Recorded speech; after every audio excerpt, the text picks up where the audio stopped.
गांव में लबूबू गुड़िया खरीदना मना है। भगवान जी, इस बार भी बड़ी उम्मीद से मैं ये खिलौने खरीद कर लाया हूँ।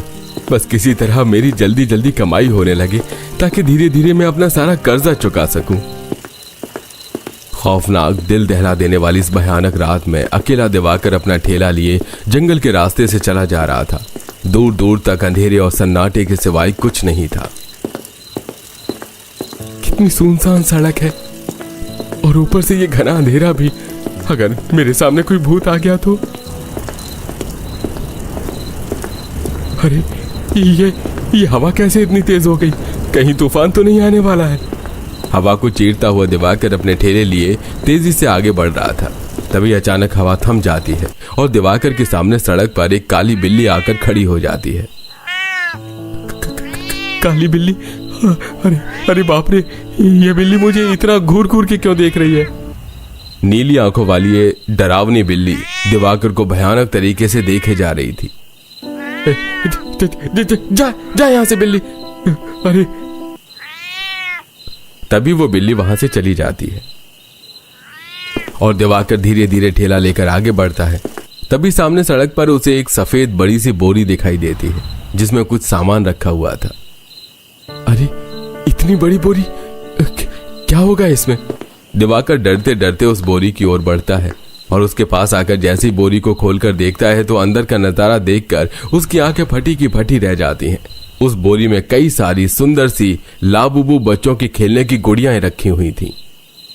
अरे इतनी सारी लाबूबू गुड़िया!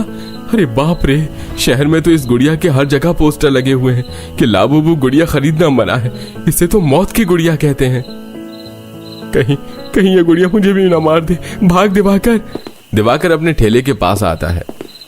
वैसे शहर के मार्केट में इस एक लाबूबू गुड़िया की कीमत 2000 रुपए है और ये तो कितनी सारी गुड़िया हैं। अगर ये सब मुझे मिल जाए तो मेरी तो अच्छी खासी आमदनी हो जाएगी। एक काम करता हूँ, इन गुड़िया को अपने साथ घर लेकर जाता हूँ। वैसे भी भूत प्रेत कुछ नहीं होते। इस गुड़िया के बारे में लोगों ने बस अफवाह फैला रखी है कि ये लोगों को जान से मार देती है। तभी दिवाकर उन लाबूबू सुंदर गुड़ियों से भरी उस बोरी को अपने ठेले पर रख देता है। वाह वाह दिवाकर, आज तो बहुत ही बढ़िया माल हाथ लगा है रे। वैसे भी हमारे गांव में कहां किसी को इस शाफिद लाबूबू गुड़िया के बारे में पता है। देखना, इतनी सुंदर गुड़िया देखकर लोग इसे खरीदने के लिए पागल हो जाएंगे। थोड़े समय बाद दिवाकर पास के छोटे से गांव में अपने छोटे से मिट्टी के बने झोपड़ी घर में आता है, जहां घर में दिवाकर की पत्नी हिमांगी और उसका बेटा विनय था। तभी दिवाकर हिमांगी को सारी बात बताता है। जी, आप इस भयानक लबूबू गुड़िया को क्यों लेकर आए जी? अपनी पड़ोसन जानकी बहन बता रही थी कि शहर में इस लबूबू गुड़िया को कोई नहीं खरीदता। कहाँ जाता है ये मौत की गुड़िया है, या जिसके भी पास जाती है वो इंसान मर जाता है। अरे तुम भी क्या इन अंधविश्वास वाली बातों को लेकर बैठी हो? भूत प्रेत कुछ नहीं होते और ये तो बच्चों का खेलने का एक मामूली सा खिलौना है। भला ये कैसे किसी इंसान की जान ले सकता है? पूरा शहर यही बात कह रहा है जी। इस भयानक भूतिया डॉल के कारण कई सारे लोग अपनी जान गंवा बैठे। आप इसे वापस वहीं फेंक आइए जहाँ से आप इन लबूबू गुड़िया को लेकर आए हो। बाबा, मुझे गुड़िया दीजिए ना, कितनी सुंदर है गुड़िया। हाँ बेटा, ले। नहीं विनय, तो इस गुड़िया को हाथ नहीं लगाएगा। दिवाकर जी, ये क्या कर रहे हो आप? पहले ही इतने सालों बाद हमें संतान हुई है, क्या आप इसे भी हमारे जीवन से दूर करना चाहते हो क्या? अरे यार, तुम समझ क्यों नहीं रही हो? ये महज एक अफवाह है। अगर ये गुड़िया सच में श्रापित या प्रेत होती तो इतनी सारी ये गुड़िया मुझे वहीं जान से मार देती। फिर मुझे क्यों कुछ नहीं हुआ? ये सुनकर हिमांगी सोच में पड़ जाती है। भगवान जी ने हम गरीबों के जीवन में बदलाव लाने के लिए उम्मीद की एक छोटी सी किरण हमें दिखाई है। इस एक लाबूबू गुड़िया की कीमत 2000 रुपए है। सोचो, इतनी सारी गुड़िया बेचने पर हमें कितने सारे पैसे मिल जाएंगे। हिमांगी को भी अब दिवाकर की बातों पर विश्वास होने लगता है। अगले दिन सवेरे दिवाकर रोज की तरह सारे खिलौने अपने ठेले पर लाकर गांव के एक स्थान पर बैठकर अपनी खिलौनों की दुकान लगा देता है। दिवाकर इस गांव में सालों से बच्चों के खिलौने बेचने का काम किया करता था। वो शहर से होलसेल दाम में खिलौने लाता है। अरे सारे खिलौने तो अच्छी तरह से जम गए, अब बस ये लाबूबू गुड़ियाओं को जमाना बाकी है। तभी दिवाकर उन सारी लाबूबू गुड़ियाओं को एक जगह रख देता है। ये लाबूबू गुड़िया दिखने में बहुत ही सुंदर थी। तभी एक छोटी बच्ची अपने माता पिता अनुज मालती के साथ दिवाकर की दुकान में आती है तो दिया की नजर उस लाबूबू गुड़िया के ऊपर पड़ती है। माँ मुझे वो वाली गुड़िया चाहिए। तभी अनुज की नजर उस लाबूबू गुड़िया पर पड़ती है। लाबूबू गुड़िया? क्या हुआ जी, आप तो इस गुड़िया को देखकर ऐसे डर रहे हो जैसे कोई भूत हो। अरे ये मौत की गुड़िया है, ये इस गांव में कैसे आई? क्या साहब आप भी, अगर आपको ये गुड़िया नहीं खरीदनी है तो मत खरीदिए, पर इसके बारे में ऐसी झूठी अफवाह फैलाकर मेरी ग्राहकों को तो मत डराइए ना। अरे भाई आप समझने की कोशिश कीजिए, एक शापित भयानक लाबूबू गुड़िया है। शहर में इस गुड़िया के कारण हजारों लोग अपनी जान गंवा बैठे हैं। जिसके पास भी ये गुड़िया जाती है, ये गुड़िया उस आदमी को मौत की नींद सुला देती है। शहर में जगह जगह इस गुड़िया के पोस्टर भी लगे हुए हैं कि कोई उसे नहीं खरीदेगा। अगर ये गुड़िया सच में शापित है तो मुझे और मेरे परिवार वालों को अब तक कुछ क्यों नहीं हुआ? मेरा बच्चा तो दिन रात इस गुड़िया के साथ खेलता है। ये सही कह रहे हैं जी, मुझे भी लगता है कि ये सब अफवाह है, वरना एक बेजान खिलौना कैसे किसी इंसान की जान ले सकता है।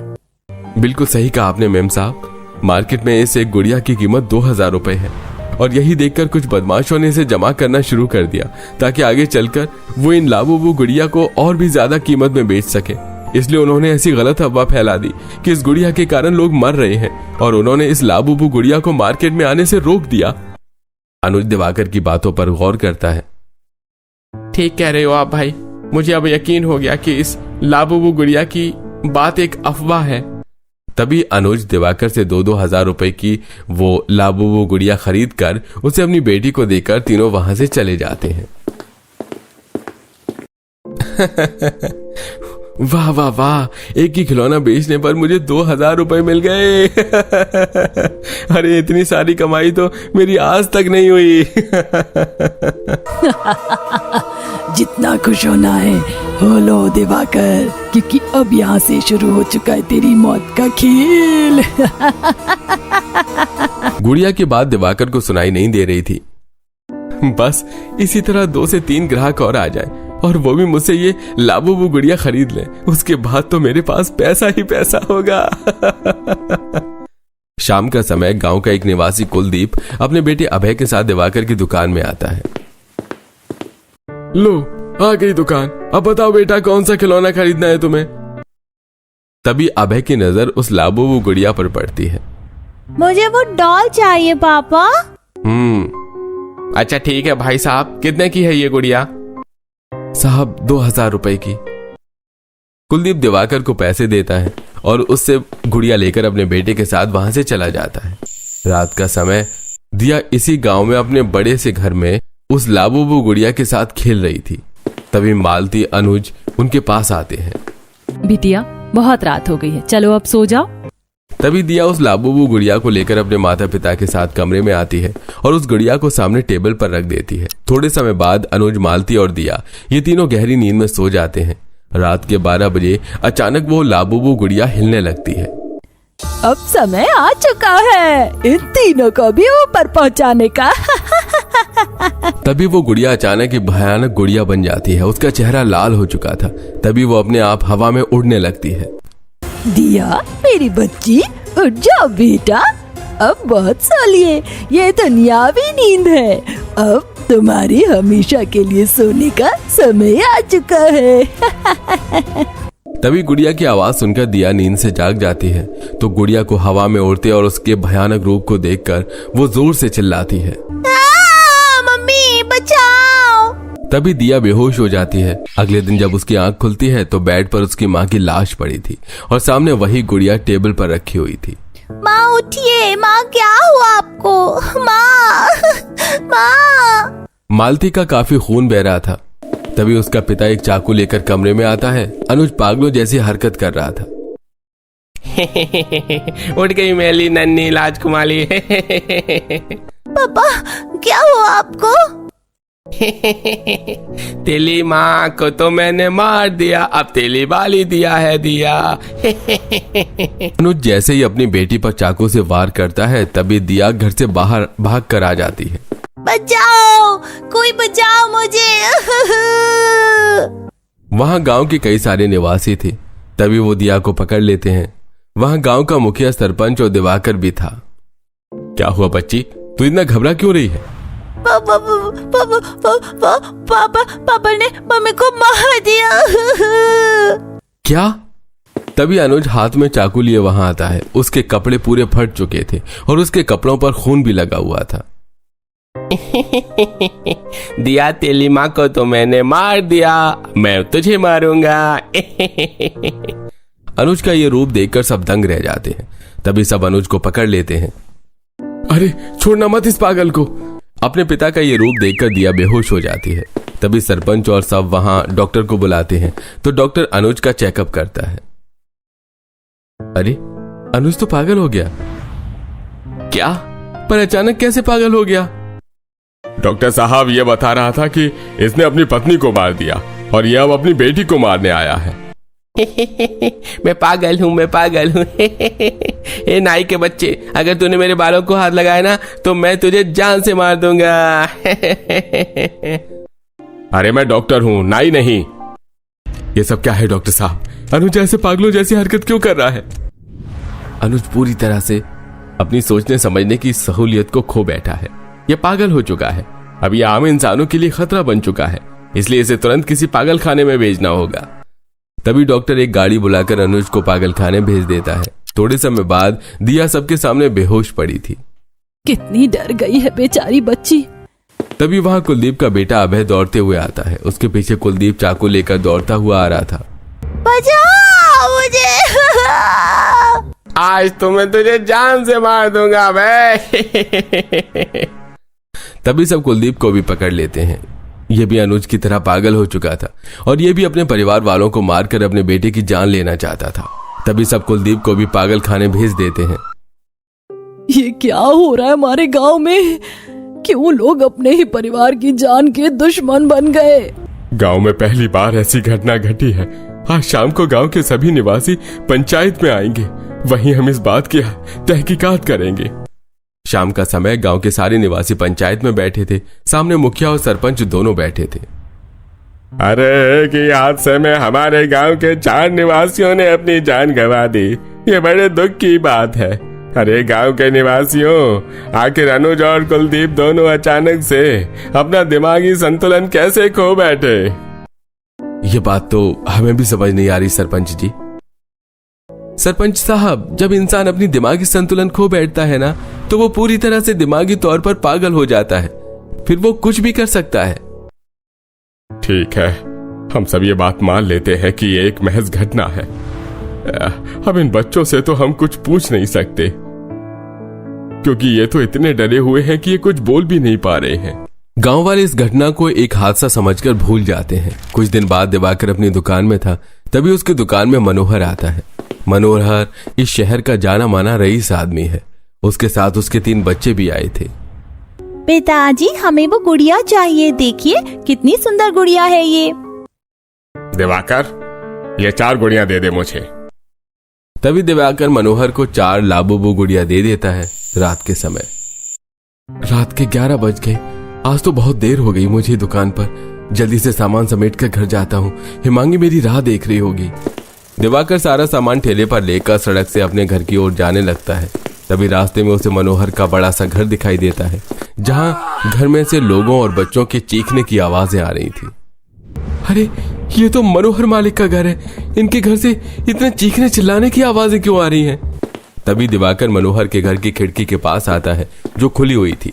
तभी वो अंदर देखता है तो अंदर मनोहर उसके परिवार वाले रो रहे थे, चीख रहे थे और उनके सामने दिवाकर की वही लाबूबू 4 गुड़िया जो हवा में उड़कर मनोहर के परिवार वालों को मार रही थी और जोर जोर से हंस रही थी। ये देखकर दिवाकर दौड़ते हुए अपने ठेले के पास आता है।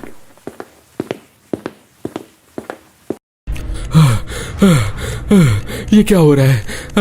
अरे मेरी वो गुड़िया इतनी भयानक भूतिया कैसे बन गई? और वो हवा में उड़कर बातें कैसे कर रही थी? ये मंजर देखने के बाद दिवाकर बहुत घबरा जाता है। इसका मतलब मेरी ये लाबूबू गुड़िया सच में शापित गुड़िया है और यही लोगों को पागल बनाकर उन्हें अपने परिवार वालों को ही मारने पर मजबूर कर रही है। नहीं नहीं नहीं नहीं, अब मैं इन सारी गुड़ियाओं को जला दूंगा। पहले मैं सरपंच साहब और सारे गांव वालों को ये बात बताता हूँ। तभी वहां एक लाबूबू गुड़िया हवा में उड़ते हुए आती है। उसका चेहरा बहुत ही डरावना और खून से भरा हुआ था। कहाँ जा रहा है दिवाकर?